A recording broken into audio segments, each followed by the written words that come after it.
It has been 8 years, 11 months, and 26 days since the last time, and the only time, Creekside beat Bartram Trail. Since then, the Knights have gone on a 22-game losing streak, then hired head coach Sean McIntyre, totaled 2 of the best seasons in school history, won their first playoff game since 2011, lost 9 in a row to Bartram Trail after all of that, after all this time, from the battles to the blowouts to coming close and just falling short against the Bears.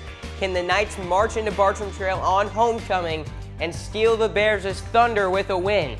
We'll have plenty to talk about when it comes to this one and more, all coming up next on Creekside Game Day. They say that you can see the devil dance on idle hands, so we put in work. Amen. Put the city on my shoulder blades and molded ways. Focus on devotion when it's rows to pay. Kicking in the doors and we open gates for the years, blood, sweat, and tears that we overpaid. When it's no pain, it's no glory. Legendary grind for the history. Come to shut us down, you on what army? We about to go live, make it loud for me.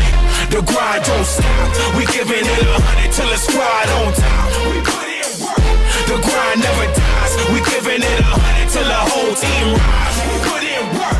Firing towards the pylon, it is caught! Wow! Firing for the end zone, it is caught! What a catch! He fires, it's caught, it's a touchdown! It's a touchdown! Oh my! Touchdown Creekside!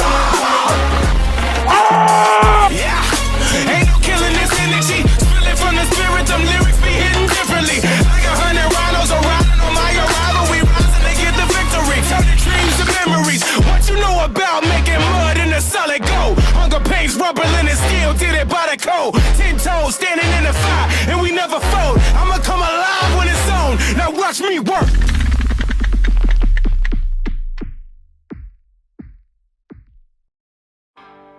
Creekside Game Day is sponsored in part by Angela Tharp, real estate advisor and broker associate, 25 years working with buyers and sellers.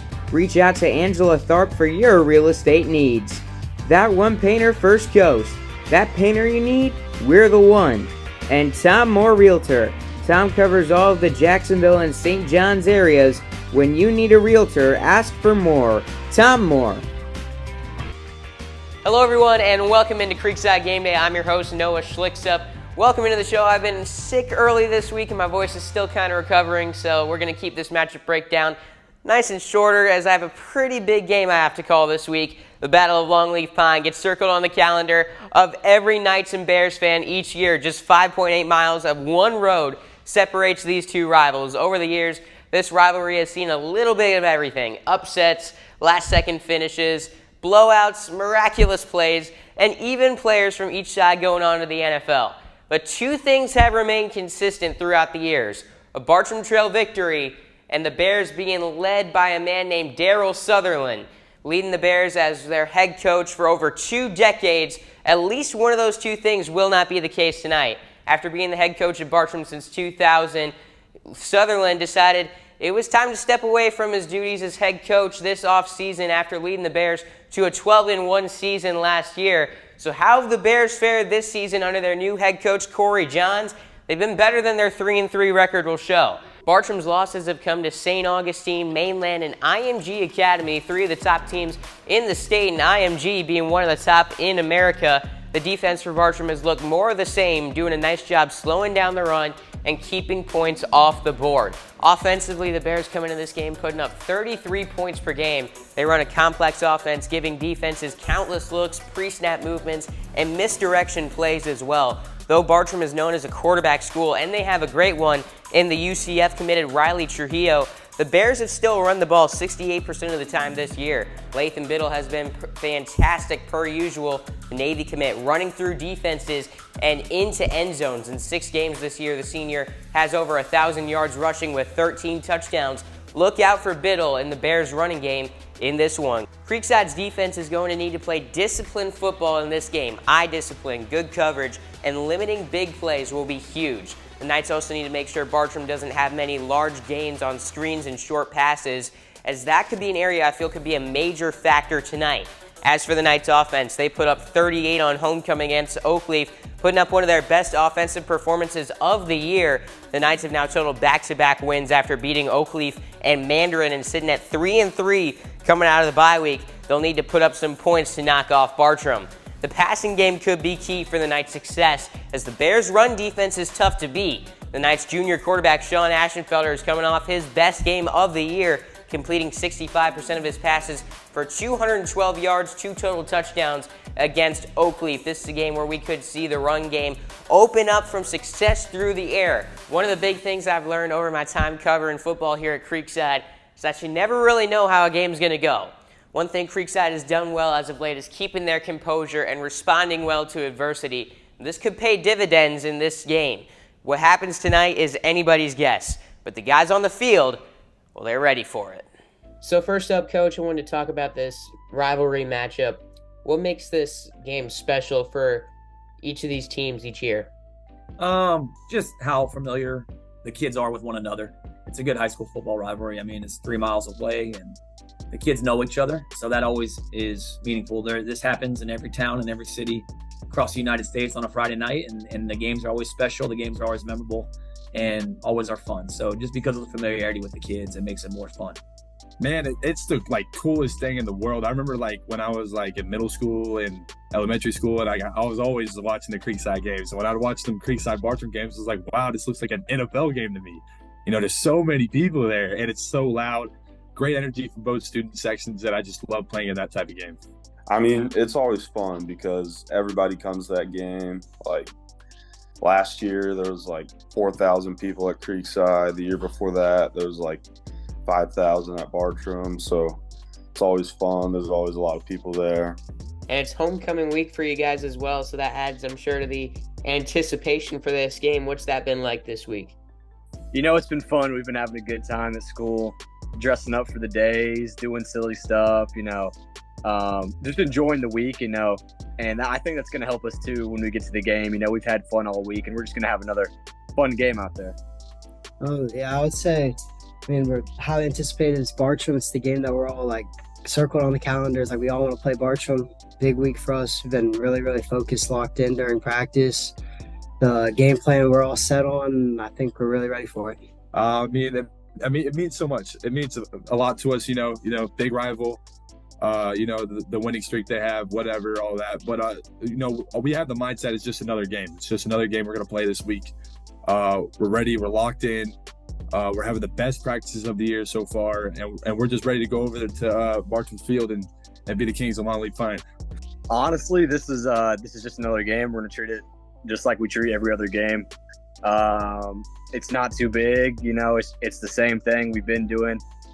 Played them twice, already. This will be my 3rd time playing them. Actually, 4th time playing them. We played them twice last year. Yeah. So we're going to treat it like the same game we've practiced, It's a faceless, nameless opponent, and we're just going to play them like we play everyone. Definitely one we're trying to get off. We got to just go get one. We haven't had a win against them in a while, and it's kind of just been a little thorn on our side. It'll be good to go get one. What did you learn from your experience in these games last year? Just got to go out and execute. Can't get too cute. Can't try to make the big play happen. You got to let the big plays happen and just execute our base stuff. I think last year we tried to get a little too cute.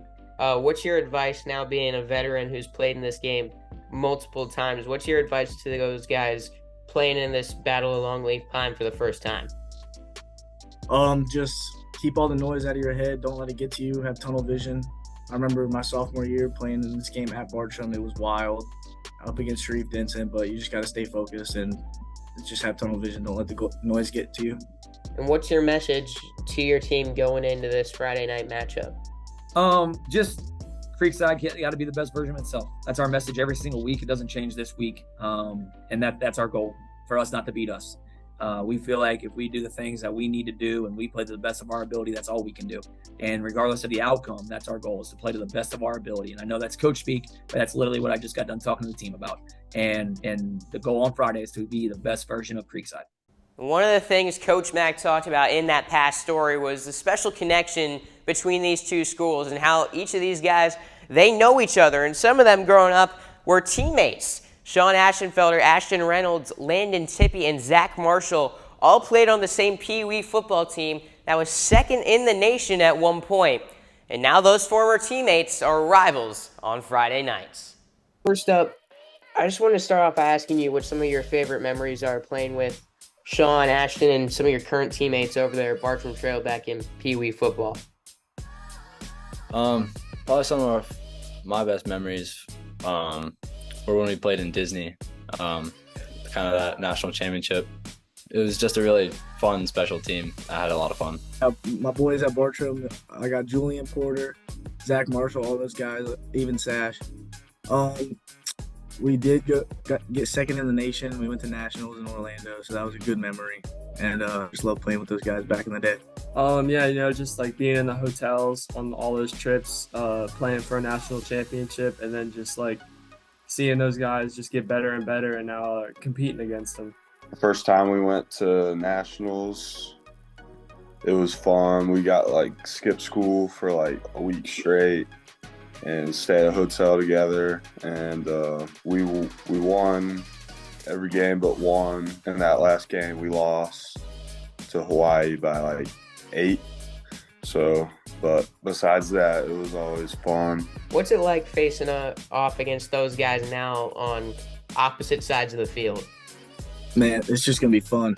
I love playing with those guys, against them, with them, anytime. Just gonna be chirping a little bit. It's pretty fun to see them on the other side, see them competing, having a lot of success over there at Creekside. Just a lot of fun to see each other and compete. No, I like it. It's good. I just know that they're great competitors and they're obviously very good players.